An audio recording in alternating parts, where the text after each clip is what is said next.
मैनपुरी का महाभारत, महाभारत से कम भी नहीं मैनपुरी का चुनाव, ये जान लीजिए। एक ऐसा इंची टेप है जो बड़े बड़ों को नाप देगा इस चुनाव में, इसलिए मैनपुरी महत्वपूर्ण है। मुलायम सिंह जी की कर्म भूमि है, उनका ही संसदीय क्षेत्र रहा लोकसभा का ये, और उनके दिवंगत होने के बाद इस पर उपचुनाव हो रहा है। उनकी पुत्रवधू अखिलेश जी की धर्मपत्नी श्रीमती डिंपल यादव ने आज यहां से पर्चा भर दिया। भाजपा को पत्ते खोलना भी बाकी है, और भाजपा से भी ज्यादा भाजपा के पत्ते के प्रति जितनी उत्सुकता है उससे ज्यादा उत्सुकता शिवपाल सिंह यादव के पत्ते पर है। शिवपाल जी अभी मौन व्रत में हैं, उनकी पार्टी भी मौन व्रत में चली गई आज। उन्होंने पार्टी के नेताओं से कहा कि भाई मत बोलो अभी, शायद वो कुछ तौल रहे हैं, कुछ गुणागणित कर रहे हैं। अब क्या कर रहे हैं तो वही जाने, लेकिन कुछ कर रहे हैं। लेकिन ये मौन भी कब तक? 48 घंटे में सबको पत्ते खोलने ही होंगे मैनपुरी के मैदान में। 48 घंटे मौन रख लीजिए और चाहे अनुलोम विलोम कर लीजिए, लेकिन 48 घंटे के भीतर पत्ते खोलने होंगे। पर्चा तो भरना होगा, कोई भूमिका तो लेनी होगी। लेकिन समाजवादी पार्टी ने इस बाय इलेक्शन को कितनी विशिष्टता और कितनी गंभीरता के साथ लिया है, इसका अंदाज आप इससे लगाइए कि अभी तक उपचुनावों में, यहां तक कि आजमगढ़ के उपचुनाव में भी जो अखिलेश यादव के इस्तीफा देने के कारण जहां उपचुनाव हुआ, या रामपुर जहां आजम खान के इस्तीफे के कारण उपचुनाव हुआ था लोकसभा का, वहां भी अखिलेश यादव नहीं गए। और पार्टी ने एक स्टैंड लिया था कि राष्ट्रीय अध्यक्ष उपचुनावों में नहीं जाएंगे, नहीं जाते। लेकिन आज नामांकन में सारी कमान खुद अखिलेश यादव ने संभाली, और तमाम पार्टी के नेता, परिवार से जुड़े लोग, सबकी भूमिका क्या होगी इस चुनाव में, किसके जिम्मे क्या लगाया जाए, ये सब खुद अखिलेश यादव तय कर रहे हैं। इसका मतलब है कि वो समझ रहे हैं कि संग्राम महाभीषण है, कोई भी चूक नहीं होनी चाहिए। समाजवादी पार्टी के विधायकों को और जो नेता हैं, जो पूर्व सांसद हैं, जो संगठन के लोग हैं, सबकी जिम्मेदारी लगाई जा रही है। सामाजिक समीकरणों को अखिलेश यादव ने खुद साधा है। एक एक छोटी छोटी तैयारी को अपनी निगाह से गुजार रहे हैं अखिलेश यादव मैनपुरी में। और आज उन्होंने मुलायम सिंह जी के समाधि स्थल पर फूल चढ़ाकर वो और डिंपल गए, और वहाँ फूल चढ़ाने के बाद फिर उन्होंने पर्चा भरने के कार्यक्रम की शुरुआत की। तो कुल मिला के एक संदेश देने की कोशिश की, और उन्होंने कहा भी कि ये मुलायम सिंह जी के सिद्धांतों की, और जो उनके उसूल हैं, सिद्धांत हैं, उन पर ही ये चुनाव है। यानी अखिलेश यादव या समाजवादी पार्टी की कोशिश होगी कि डिंपल यादव का यह बाय इलेक्शन मुलायम सिंह यादव के इमोशनल कार्ड के इर्द गिर्द ही रहे, लोगों के जहन में नेताजी रहने चाहिए। और शायद सपा को लगता है कि वो सबसे बेहतर और सरल रास्ता होगा चुनावी चक्रव्यूह में विजय हासिल करने के लिए।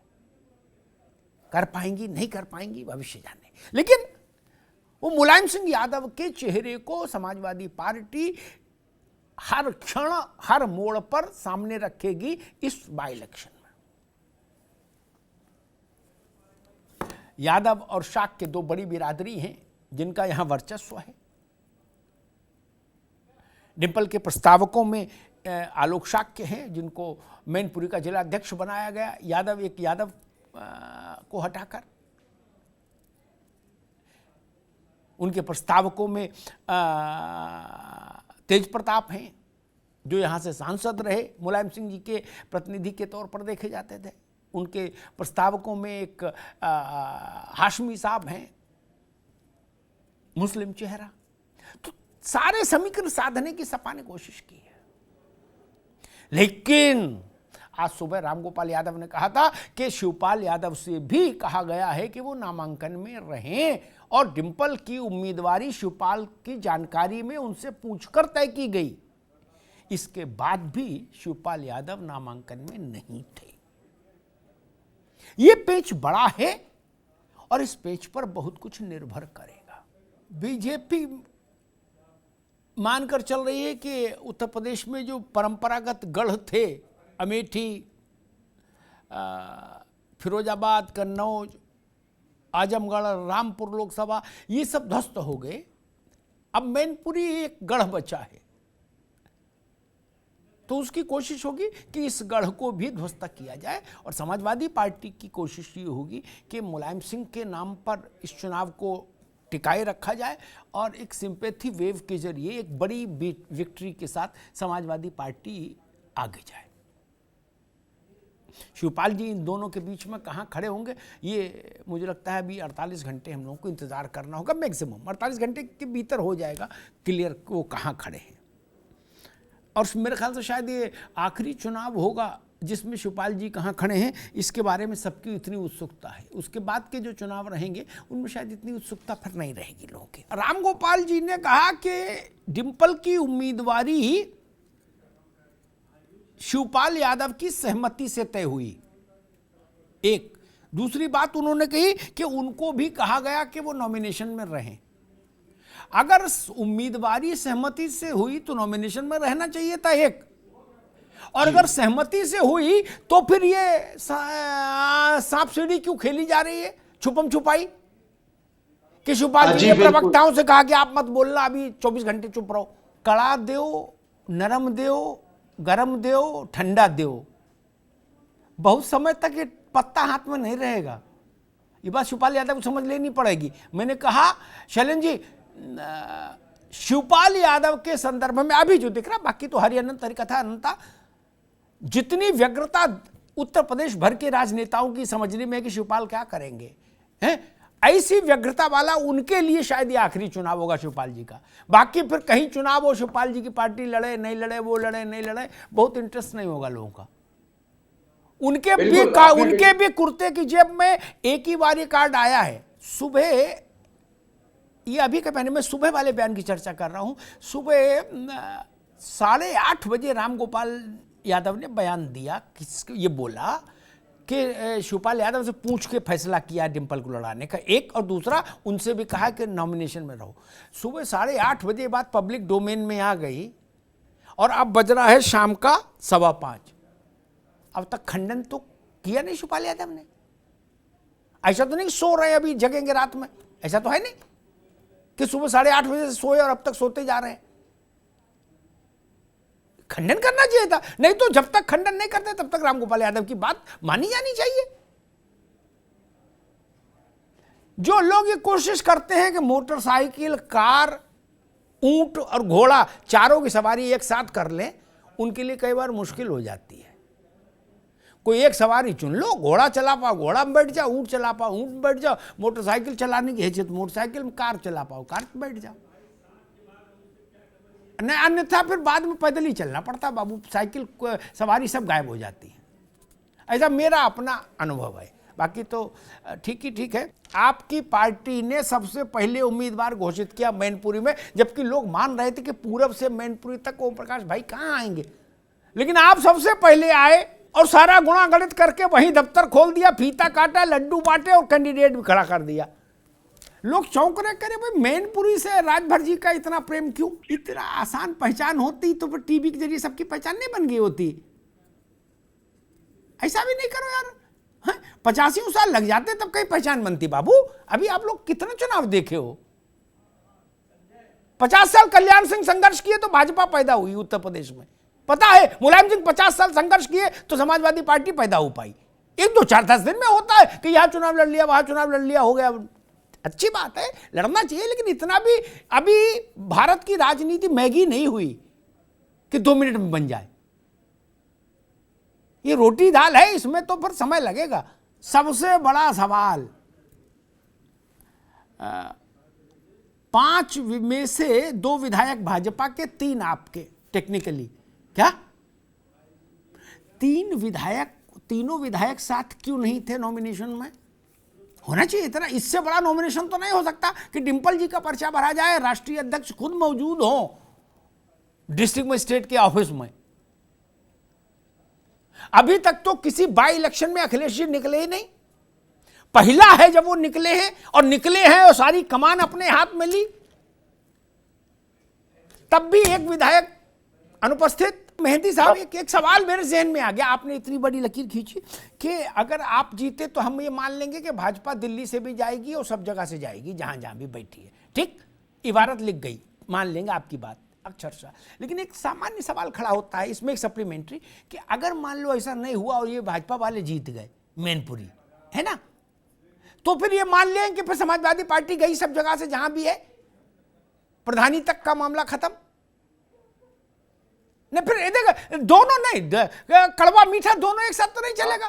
2019 का लोकसभा चुनाव था, नेताजी से बड़ा तो कोई हुआ ही नहीं समाजवादी परिवार में। ठीक, वो खुद चुनाव लड़ रहे थे, मायावती से अलायंस था। करीब 2 लाख दलित हैं इस इलाके में, लोकसभा में। मायावती से अलायंस ही नहीं था, केवल मायावती ही खुद गई थी मैनपुरी रैली करने मुलायम सिंह जी के पक्ष में, और मुलायम सिंह जी का हाथ पकड़ के उठवाया भी था कि भाई इनको वोट दो। तब 5 विधानसभा, मेरी बात को धैर्य से सुन लेंगे, त्रिवेदी जी आऊंगा आपके पास, बाकी सुन सब ले, ताकि आगे की अभी तो बहस चलेगी 8 दिसंबर तक मैनपुरी की, तो सबको रहे तथ्य। 5 विधानसभा क्षेत्र हैं इसमें, भोगांव, किशनी, करहल, जसवंत नगर, मैनपुरी सदर। ठीक, नेताजी जैसा आदमी लड़ रहा, टॉलेस्ट परिवार में, मायावती से अलायंस। मोदी ने वहां प्रचार करने जाने से मना कर दिया, वो भी है ना महत्वपूर्ण बात, कि नरेंद्र मोदी ने, राजनाथ सिंह ने, लोगों ने मना कर दिया, भाई मुलायम सिंह के खिलाफ नहीं जाएंगे। ठीक,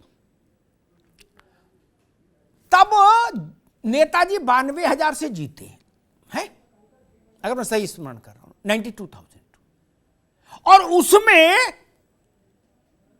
62,000 के लगभग की जीत, लीड जसवंत नगर से आई थी, जिनके विधायक आज मौजूद नहीं थे। नेताजी के 92,000 की जीत में 62,000 की जीत अकेले जसवंत नगर से आई थी। बाकी कई कुछ कॉन्स्टिट्यूंसी से तो हार ही गए थे मुलायम सिंह जी। कुछ लीड किशनी से आई, कुछ करहल से आई, और 62,000 की जीत आई शिवपाल के विधानसभा क्षेत्र से। यह तथ्य भी हमको ध्यान रखना चाहिए, बड़ा तथ्य है ये। मुझसे एक समाजवादी पार्टी के मित्र ने कहा कि भाई साहब अब तो ये मान लो कि ये भाजपा वाले डर गए हमसे। अब बताओ उसमें कैसे प्रतिवाद कोई करेगा कि नहीं? पहले दिन से पता था बाई इलेक्शन होगा। ये दूल्हा ढूंढने का काम तो है नहीं कि शुक्ला जी का लड़का भी देख लें और द्विवेदी जी का भी लड़का देख लें, हैं, और त्रिवेदी जी का नाती भी देख लें, ऐसा तो है नहीं। पॉलिटिकल पार्टी है, लोग वही हैं। ऐसा तो नहीं कि कल कोई पैदा हो जाएगा, परसों चुनाव लड़ने की उसमें अहर्ता आ जाएगी, नहीं ना। अरे 26 साल से ऊपर वाले तो निगाह में होंगे ना चुनाव लड़ने लायक वाले। फिर क्या ढूंढ रहे हैं, मैं ये नहीं समझ पा रहा।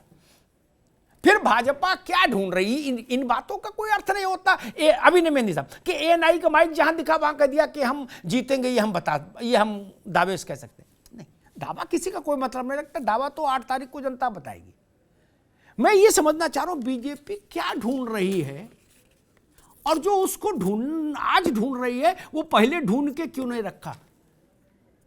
ऐसा तो है नहीं कि नागालैंड का आदमी लाके मैनपुरी में लड़ा दोगे। वही 3 नाम है, काय को आइस पाइस खेल रहे इतना नहीं। आपको भी पता, आपको ना पता हो, मैं बता दूं 3 नाम, होना उन्हीं में है। क्या, चाहे आज करो, चाहे कल करो, चाहे परसों करो, चाहे भूखे रह के करो, चाहे नाश्ता करके करो। ऐसा तो नहीं शैलेंद्र दुबे को ले जाकर लड़ा देंगे नावेद को, नहीं ना। तो इससे थोड़ा सा एक संकट तो पैदा होता है। समाजवादी पार्टी ने आपकी उम्मीदवारी का इंतजार नहीं किया ना, उन्हें उम्मीदवारी घोषित की और ठसके के साथ नॉमिनेशन करा दिया। सस्पेंस नहीं है, ये सस्पेंस टीवी पर है। और मेरी मजबूरी, मेरी मर्यादा कि मैं एक सीमा के बाहर जो जानकारी है उसको यहां टीवी पे नहीं रखना चाहता, क्योंकि वो विश्वास भंग होता है। अन्यथा मैनपुरी में इतना संदेह थोड़े ना है। वहां आप पान की दुकान पर खड़े हो जाइए, वो बता देंगे भाजपा बोले इन 2 में लड़ाएगी, भाई साहब आप देख लेना। क्या कोई संसदीय बोर्ड हो, नया आदमी कहां से आएगा? त्रिवेदी जी आप तो बताओ, पुराने आदमी बताओ, नया आदमी आके वहां डिंपल यादव का मुकाबला कर लेगा? नहीं ना, वही लड़ने हैं चेहरे। तो आपने सपा को यह कहने का अवसर क्यों दिया कि भाजपा डर गई इसलिए उम्मीदवार तय नहीं कर पा रही? अगर समाजवादी पार्टी इस चुनाव को लो प्रोफाइल रखना चाहती तो उसके पास एक बहुत बेहतर ऑप्शन था। ऐसा भी नहीं बहुत लो प्रोफाइल होता, लेकिन उतनी प्रतिष्ठा नहीं लगती। तेज प्रताप को लड़ा देते, या तेज प्रताप को भी नहीं लड़ाते, आलोक शाक्य को लड़ा देते, किसी को लड़ा देते, लोकल लेवल पर प्रचार हो जाता, बात खत्म हो जाती, जीत हार जो होती हो जाती। समाजवादी पार्टी ने यादव परिवार की जो फर्स्ट फैमिली है उसने अपने सब अखिलेश यादव के बाद सबसे महत्वपूर्ण और प्रतिष्ठापूर्ण चेहरे को उतारा है। तो कुछ सोच के तो उतारा होगा शैलेंद्र जी। नहीं, जितनी बात हम लोगों को समझ में आती है उतनी उनको ना आए ये भी नहीं मान सकते। ये गाना बज रहा, इंतहा हो गई इंतजार की, आई ना कुछ खबर मेरे यार की। ऐसा ना हो कि वक्त ही निकल जाए और तब तक सोचते विचारते रहो, उसके बाद झंडा डंडा कुछ बचे नहीं, है ना। क्योंकि बिचवनिया की भूमिका बड़ी डाइसी रहती हमेशा। समय पर बिचवनिया फैसला नहीं ले पाया तो फिर उसकी भूमिका समाप्त हो जाती है। ये शिवपाल यादव के लिए एक बड़ा वो धर्म संकट का समय है।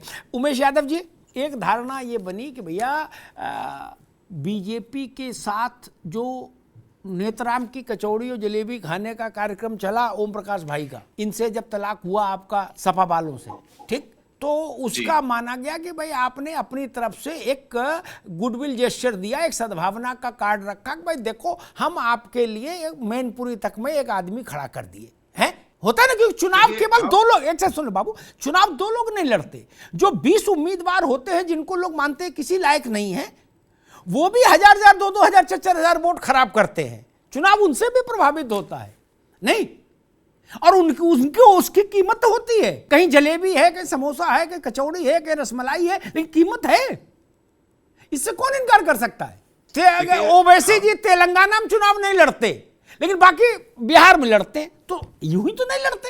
राजनीति में ठीक है, अच्छा बोलो, लेकिन लोकसभा अरे विधानसभा चुनाव हो रहा था, क्या ओम प्रकाश भाई ने एक गाना सुनाया है, चल सन्यासी मंदिर में तेरा चिमटा मेरी चूड़ी 7 बजेगी, वो गाना गाए क्या?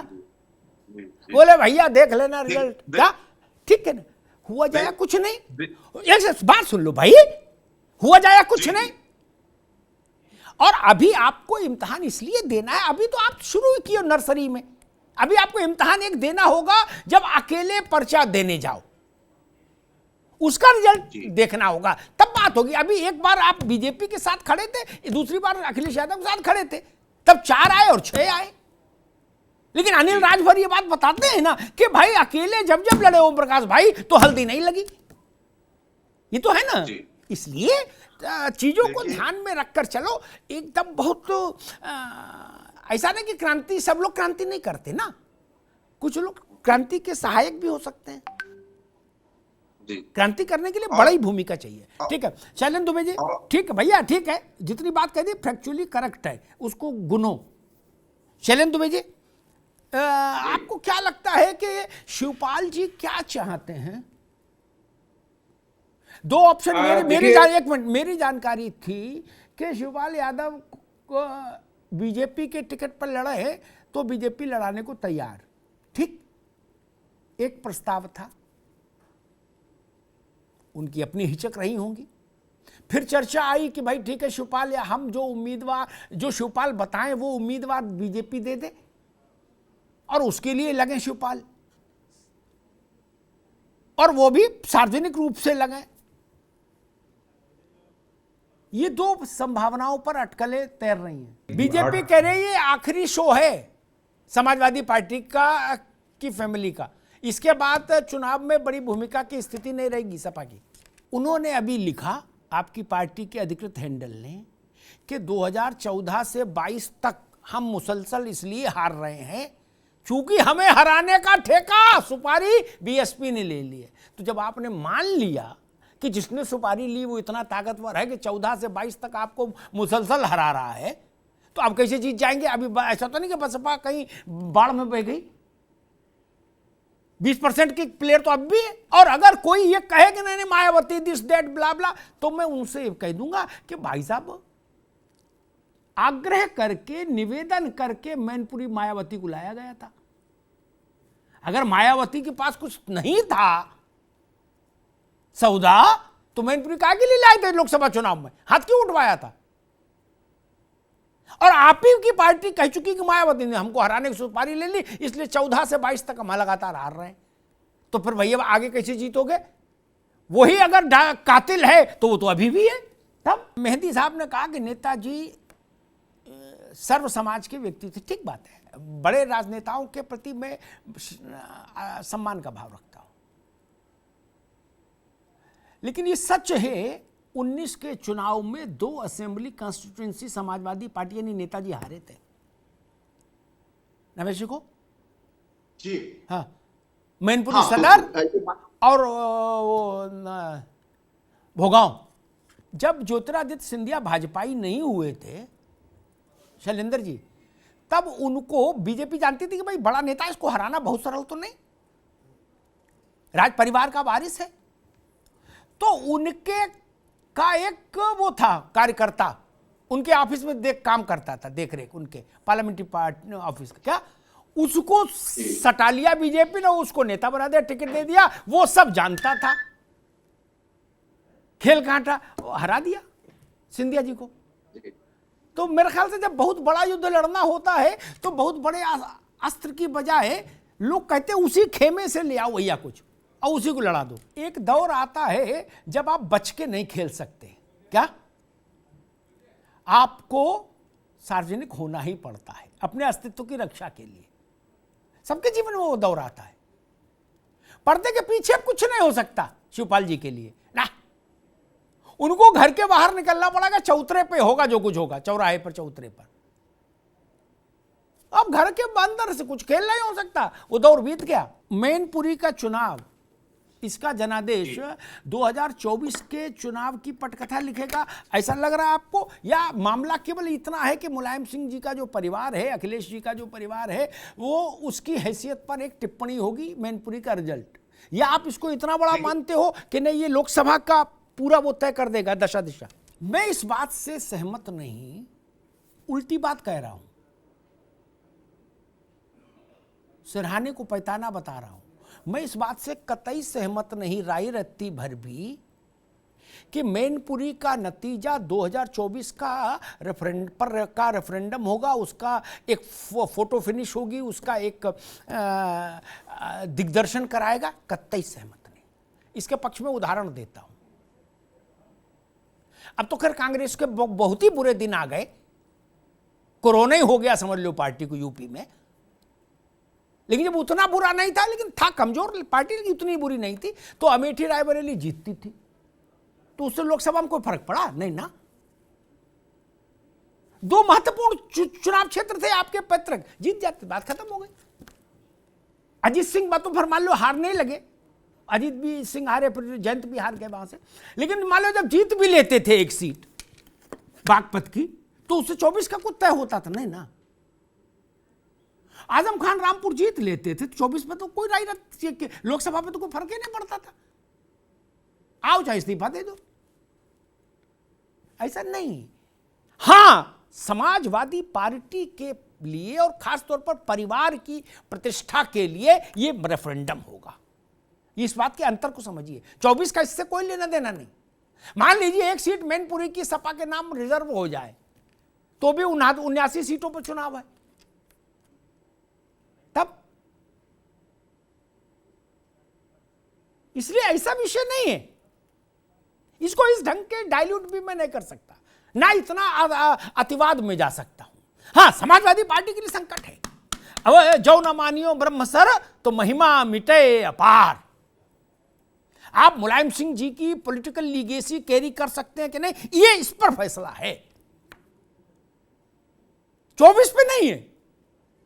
24 की बड़ी तस्वीर है, वो एक लोकसभा क्षेत्र से कैसे तय हो जाएगी ना। जैसी मैनपुरी पैसे फरुखाबाद, फिर तो इसलिए वो तर्क नहीं लागू हो गया। हां, मुलायम सिंह जी की राजनीतिक कर्म क्षेत्र से समाजवादी पार्टी बिना किसी व्यवधान के अगर नहीं जीती तो उसकी हैसियत पर सवाल उठेगा। और एक बात मैं कह दूं,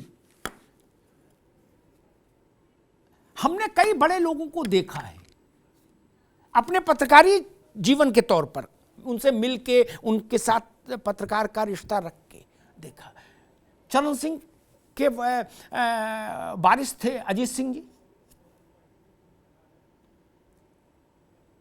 नए लोगों को जानना चाहिए, चरण सिंह ज्यादा नहीं भी मानो तो कम से कम 8 राज्यों के सबसे बड़े किसान नेता थे। 8 राज्यों के उनके दरबार में जो लोग बैठते थे, आज के लोग तो उतने बड़े कद के नेता नहीं, क्या जो उनके दरबार में बैठते थे चरण सिंह के।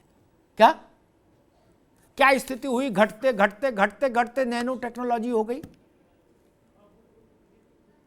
8 राज्यों से घटते घटते बागपत बचा, बागपत भी गया, छपरौली बची विधानसभा, है ना। कल्याण सिंह के वारिस के जैविक पुत्र राजवीर से, लेकिन क्या कोई कह सकता है कि राजवीर कल्याण सिंह है? नहीं ना, भाजपा भी यही नहीं कहती। नहीं, भाजपा के प्रयास से वो अपनी सीट जीत लेते, उतना ही ठीक है। क्या कब तक जीत पाएंगे, मैं इस पर भी बहस में नहीं पड़ता। बहुगुणा जी के बेटे, बहुगुणा छोटे आदमी नहीं थे, पुराने लोगों को पता होगा। बहुगुणा जी के बेटे विजय बहुगुणा कहां है? कहां है? जब कांग्रेस का जलजला था तो वो उसके प्रमुख राष्ट्रीय महासचिव थे, उत्तर प्रदेश के मुख्यमंत्री रहे, जलवेदार नेता रहे, छोटे आदमी थे। कहां है? इसलिए ये मैं नहीं कह सकता ना, ये पारिवारिक संपत्तियों का बंटवारा नहीं है। जनता देखेगी। और अगर सबसे बड़ा उदाहरण हमको लेना है भाई, कांग्रेस को कोई प्रतिनिधि नहीं इसलिए मैं उससे संकोच कर रहा था कहने में, लेकिन तथ्य है, कहां जवाहरलाल जी, कहां इंदिरा जी की कांग्रेस, कहां राहुल जी की कांग्रेस, कहां खड़ी है? इनसे 3 गुना ज्यादा सीटें तो इमरजेंसी में इंदिरा गांधी ले आई थी जब देश भर में बवाल था उनके खिलाफ। उन्हीं का रक्त है ना, रक्त तो वही है, राहुल और प्रियंका में भी। इसलिए बड़ी मूर्तियों के ध्वजवाहक आप तभी हो सकते हैं जब जनता ये माने कि जिस मूर्ति का उत्तराधिकार आप क्लेम कर रहे हो आप उसके जैसे हो। और अगर नहीं मानती तो संभावना नहीं।